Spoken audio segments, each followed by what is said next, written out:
This past week was the first week of classes for Elizabethtown College.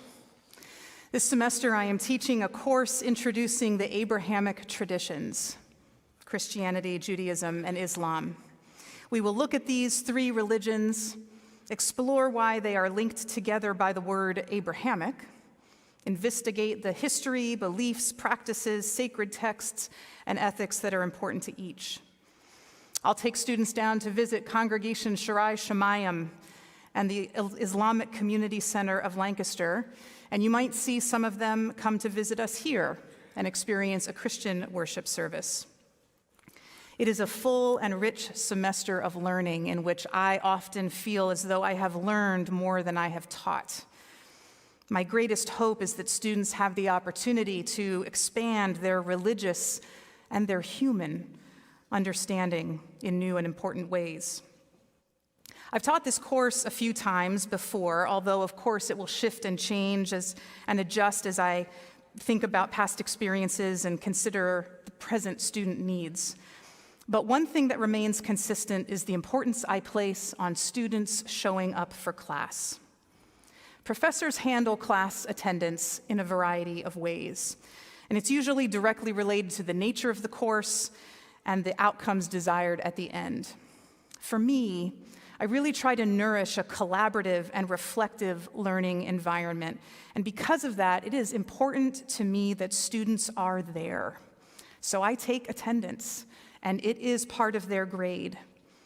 I want students to share ideas, to listen and be listened to consider things that may not have been presented just in the book or in their own life experience, but might only be available by engaging with others. I want students to build on their ideas together, and I want them to experience opportunities to be respectful and respected, to be humble, to be challenged, to be affirmed. I want them to think about and act upon how these topics intersect with their life outside the classroom and even beyond their college years.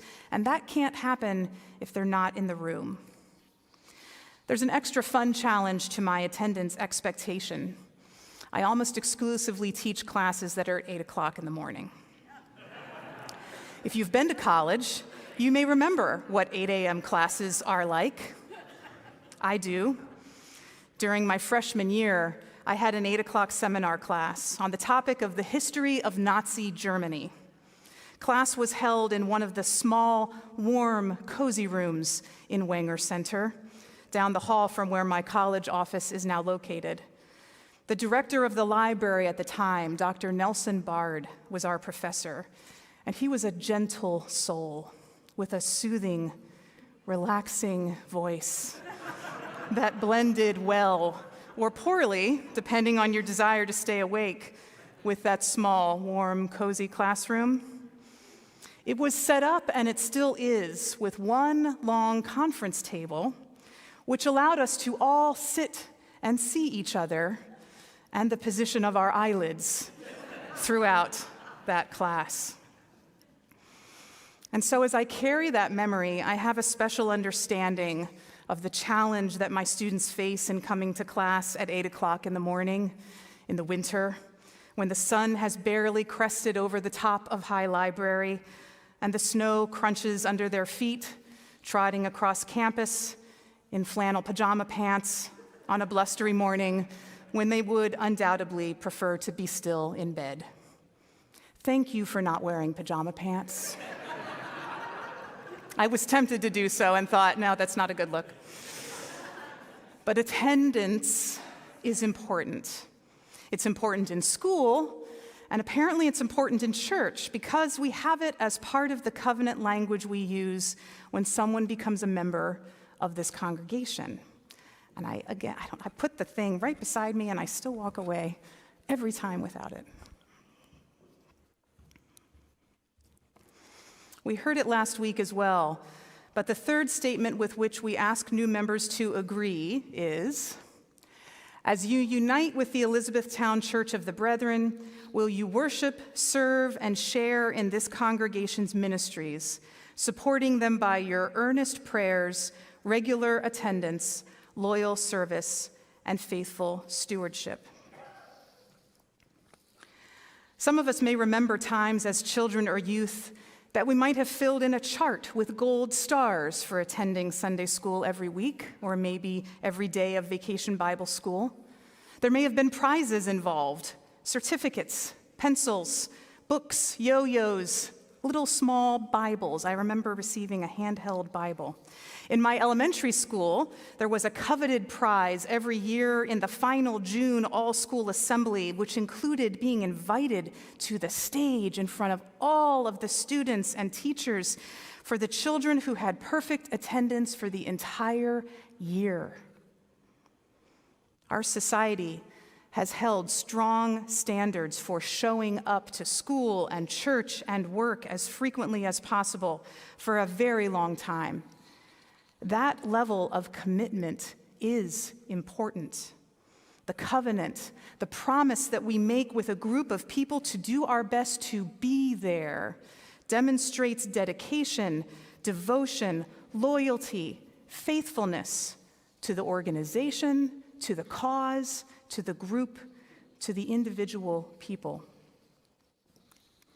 Sometimes, though, this focus on attendance becomes less about loyalty and dedication and more about obligation, which can have both positive and negative vibes, or it might start feeling like guilt or burden. It's delicate to consider how we emphasize the importance of showing up, being here, recognizing that we have members of this community who join us in person, and we have members of this community who are actively involved and join us faithfully, often more faithfully even than persons who are in person online. And we have members of this community who are actively involved but have not chosen at this point to become official members of this community.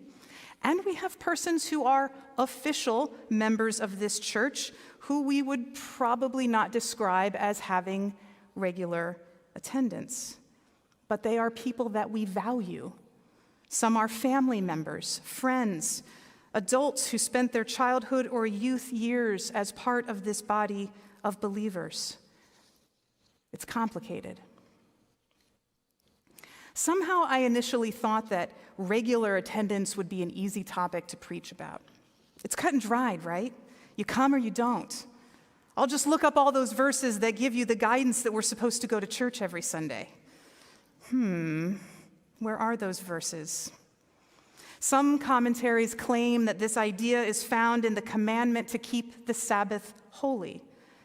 And while for many of us this worship experience is an essential part of Sunday, the Sabbath day, I'm not sure that church attendance is the only way to do that. I also took a look at scripture texts like Acts 2:42 and Colossians 3:16, which describe some of the elements of worship that the early Christian communities were doing together, teaching one another and singing and praying and praising God, breaking bread together and spending time together in homes, which is what the earliest brethren did. In our tradition, with a strong desire to emulate those early Christians, worship together happened in homes, with focus on a meal together, especially love feast. I think of it when I pass often on my way here in the mornings, horse and buggies heading to a home to have their worship time together. Early meetings houses were actually designed for this purpose, and particularly for love feast, preparing the meal and eating together. And it wasn't until later in the early 20th century that many brethren congregations shifted to more Protestant-looking church buildings like this, and that type of worship experience that's familiar. But I was looking in the text for like the 11th commandment, maybe. Thou shalt demonstrate regular attendance by going to church every Sunday. And I don't think it's there. At least not in that explicit sort of way. So I began to think about the word attendance. What does it mean to attend? To be present at, to go to pay attention to look after, to take charge of. to go or stay with as a companion, nurse, or servant, to be present with, accompany. Because I don't want to hide the ball from my students, I have spelled out my attendance expectations on my syllabus with 3 distinct ideas, because clearly me telling them to come isn't enough, so I have to tell them why. I expect them to be present. I expect them to be prepared. And I expect them to participate. You can also see that I appreciate alliteration. I tell them that I don't want them just to be a warm body sitting in a chair. I want them to be present, not just physically there, but awake and alert and engaged and with me and the rest of the group. I want them to be fully present, both sides of their brain, full attention, thinking and wondering and questioning. And I want them to be prepared. Do the reading. Bring ideas to share. Be ready to contribute to discussions and conversations. And I want them to participate. More than just raising their hand and answering a question, which I do like, I want them to talk to their peers. I want them to ask hard questions of themselves, of each other, of me. I want to make eye contact and see their wheels turning, so to speak, in their mind. And I'll tell you, this thing, attendance, is extremely difficult to assess with a numerical score for grading purposes. Every semester, I struggle with how to determine how many points or what percentage of the grade to give to the class or to give to each specific student for this portion.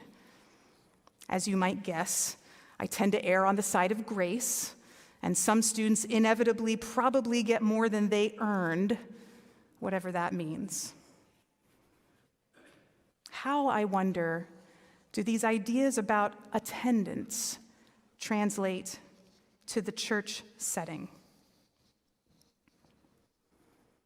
Still on the hunt for a scripture that would help support the need for people to be regular attenders, I thought back to the weekend in October when John Pavlovitz joined us.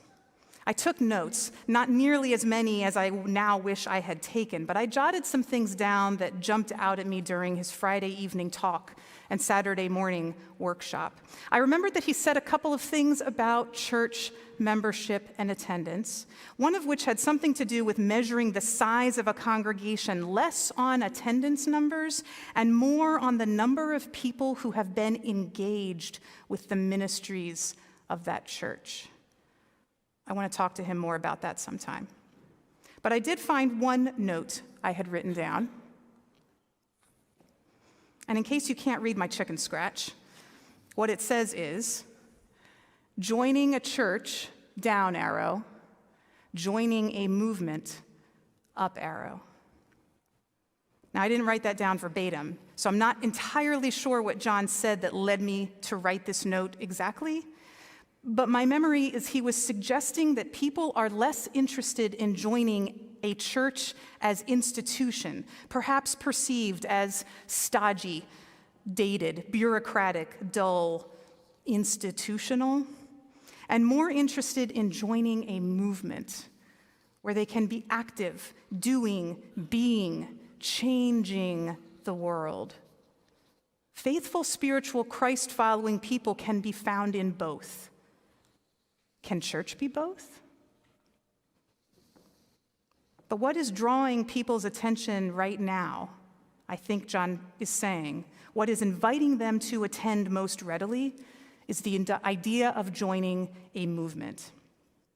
And that made me think of this very short, less than 3 minutes, TED Talk from a guy named Derek Sivers in 2010. It's one of my favorites, and I share it with my students regularly when we talk about peace-building movements. So I want to share it with you now.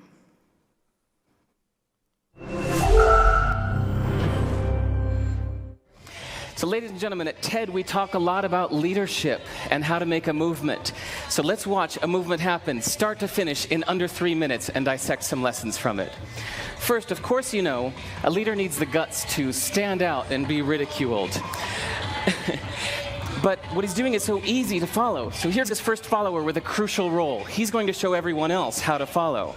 Now notice that the leader embraces him as an equal. So now it's not about the leader anymore, it's about them, plural. Now there he is calling to his friends. Now if you notice that the first follower is actually an underestimated form of leadership in itself. It takes guts to stand out like that. The first follower is what transforms a lone nut into a leader.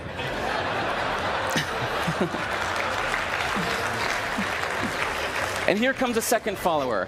Now it's not a lone nut, it's not two nuts, 3 is a crowd, and a crowd is news. So a movement must be public.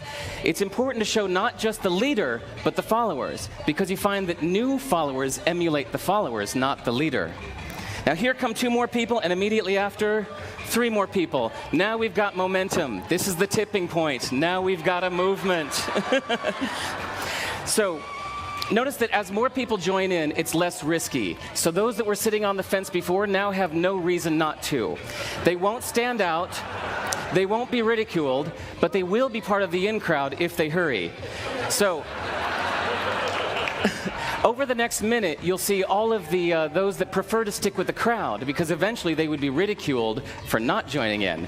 And that's how you make a movement. But let's recap some lessons from this. So first, if you are the type, like the shirtless dancing guy, that is standing alone, remember the importance of nurturing your first few followers as equals. So it's clearly about the movement, not you. Okay, but we might have missed the real lesson here. The biggest lesson, if you noticed, did you catch it? Is that leadership is over-glorified. That yes, it was the shirtless guy was first, and he'll get all the credit, but it was really the first follower that transformed the lone nut into a leader. So as we're told that we should all be leaders, that would be really ineffective. If you really care about starting a movement, have the courage to follow and show others how to follow. And when you find a lone nut doing something great, have the guts to be the first one to stand up and join in. And what a perfect place to do that at TED. Thanks.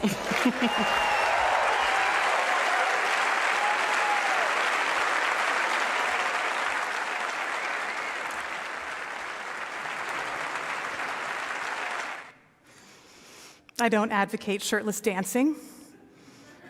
No, I'm just kidding. So with this idea of a movement in my mind, and out of frustration that I was getting nowhere with finding a scripture to help focus this idea of attendance, I looked to see what was the lectionary recommendation for today. And this is what I found. Mark 1, verses 14 through 20. After John was arrested, Jesus came into Galilee announcing God's good news, saying, "Now is the time. Here comes God's kingdom. Change your hearts and lives and trust this good news." As Jesus passed alongside the Galilee Sea, he saw 2 brothers, Simon and Andrew, throwing fishing nets into the sea, for they were fishermen. "Come, follow me," he said, "and I'll show you how to fish for people." Right away, they left their nets and followed him. After going a little further, he saw James and John, Zebedee's sons, in their boat repairing the fishing nets. At that very moment, he called them. They followed him, leaving their father Zebedee in the boat with the hired workers. For a people like the brethren, who have traditionally been most interested in going back to the biblical story, staying close to the teachings of Jesus, and doing our best to follow those teachings, it seems like this is a pretty good model for us. Here, Jesus is essentially instituting the first visible community of disciples, the first followers who were actively learning as they were doing, on-the-job training, so to speak, acting out the power and love of God in the world. They were attending to Jesus, paying attention, hearing and heeding God's call, being present with him, accompanying him on the journey. For me, this brings a whole new visual to the concept of going to church and regular attendance. I think they deserve a gold star or 2 or 3. How might we continue to emphasize the importance of being together in community for Sunday morning worship services wherever we are located, while also following Jesus into radical new relationship with those of us that are already part of this group and with others outside this congregation? It's not just about sitting and listening and internalizing the stuff that goes in our brain and the body that scribbles a name in the attendance book, but it is about how we take these learnings, these insights, these Sunday morning greetings and hugs, these hymns and scriptures and prayers, and walk them out, live them out this afternoon and tomorrow and next Thursday. What have we gotten ourselves into when we promise to support this congregation's ministries with our regular attendance?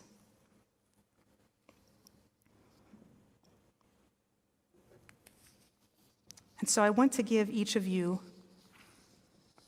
a gold star. And I think of this gold star as a symbol for this way we are following together, still in the season after Epiphany, as God is leading us to a continued revelation of Jesus as the human presence of sacred love on earth. I want to give you a gold star, not just because your body is here today in this room on a pew or joining online, although I am very glad you are here, and I hope that this worship experience in this congregation each week brings you into a time of whatever you need, rest or rejuvenation or recalibration or renewal. I hope that you feel recommitted to your participation in the life of this congregation, and I hope you encourage and invite others to do the same. But I want to give you a gold star because I hope you are thinking about how you are fully present, regularly attending to the ministries of this congregation, following the call of Jesus on your life and our shared life together.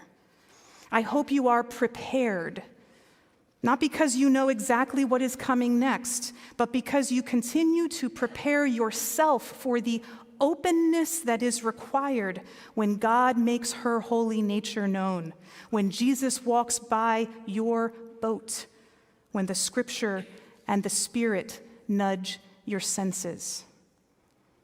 And I hope you are participating by engaging your heart, mind, body, and soul in the deep, engaging, challenging work of following another way. That requires more than just showing up on Sunday morning, although that is a valuable place to start or end or find yourself in the middle. And so I think of this gold star not so much as a reward for our attendance, but actually the very thing that makes our attendance necessary. Draw near. Attend. As we attend to God, we have faith that God attends to us. And I hope that you are attending not just as a member of this congregation, but as a follower of the powerful movement of the sacred presence of holy love in the world, God's breath blowing on you and me and all of us with transformative peace and hope. May it be so.